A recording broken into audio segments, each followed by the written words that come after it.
Why would it take guys that long to learn? Well, I started buying stocks when I was 11.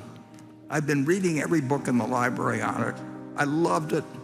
My dad, it was his business, and I'd get to go down to his office and I'd read the books down there, and I saved the money, and finally, by the time I was 11, I could buy a stock, and I could tell you at that time, I went to New York Stock Exchange when I was 9. My dad took us to New York, each kid to New York once, and he took me. I went to New York Stock Exchange, and I was in awe of it. And I could tell you how the specialist system worked and the odd lot arrangements, and I could tell you history of finance and all of these things. And then I got very interested in technical analysis and charted stocks, and then all kinds of crazy things, hours and hours and hours, and saved money to buy other stocks, and tried shorting, and I just did everything. And then when I was either 19 or 20, and I can't remember exactly where I did it or something, I picked up a book someplace. It wasn't a textbook at school, but it was in Lincoln, Nebraska. And I looked at this book, and I saw one paragraph, and it told me I'd been doing everything wrong. I just had the whole approach wrong. I thought I was in the business of trying to pick stocks that would go up, and in one paragraph, I saw that was totally foolish, and I left. I brought something that it's really interesting. Let's put up illusion 1. Now if you look at that, some people will see two faces, some people will see a base, and some people will look a long time and only see two faces. But the mind flips from one side to another, and that's some name for it that they call it ambiguous illusions or something of the sort. There's other things that talk about aha moments, or there's this point where all of a sudden you see something you haven't seen. Well, it took me, I had an illusion that I was looking at, we'll say in that one, two phases. Let's go to the one labeled 2.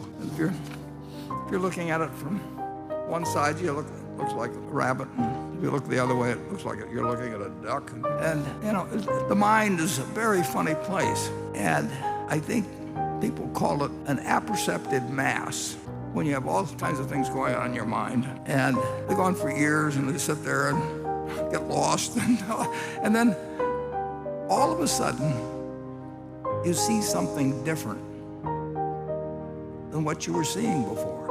Now, and it took me in stocks, which I was intensely interested in. I had a decent IQ, and I was reading and thinking, and it was important to me to make some money on it. I had every motivation in the world.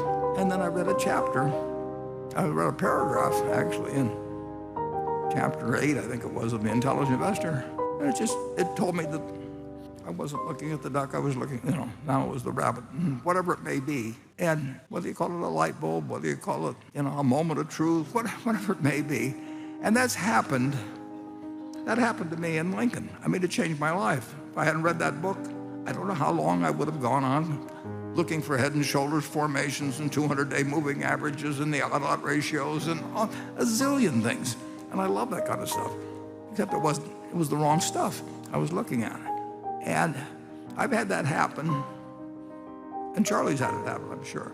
It happens a few times in your life, and all of a sudden, you see something important that, why in the hell didn't I see this in the first place? Maybe it's a week ago, maybe it's a year ago, maybe it's 5 years ago, maybe it's learning how to get along with people. You know it when you see it, but you didn't see it for 10 years before.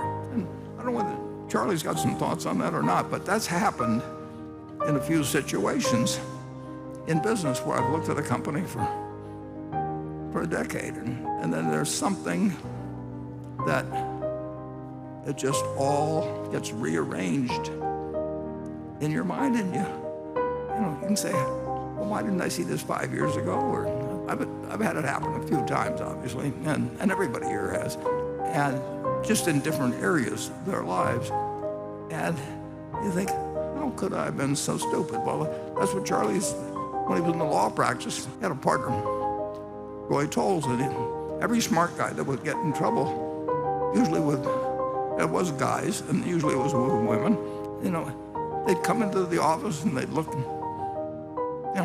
down-faced and everything, and they'd say, it seemed like a good idea at the time, and their lives unraveled, in many cases.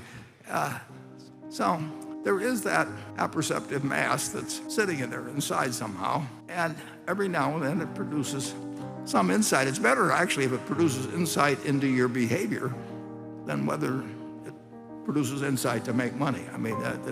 And some people never get it, and they wonder why whether their kids hate them or whether there's nobody in the world that would give a damn whether they live or die. In fact, they prefer they die because then they've been courting them for their art collection or whatever it may be. It's just, Charlie would say, just write your obituary and reverse engineer it.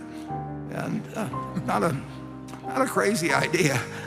Charlie, I don't know, what do you know about apperceptive masses, which are optical illusions? Well, I know that that's the way the brain works, and that it's easy to get it wrong. And part of the trick is to get so you correct your own mistakes. And we've done a lot of that.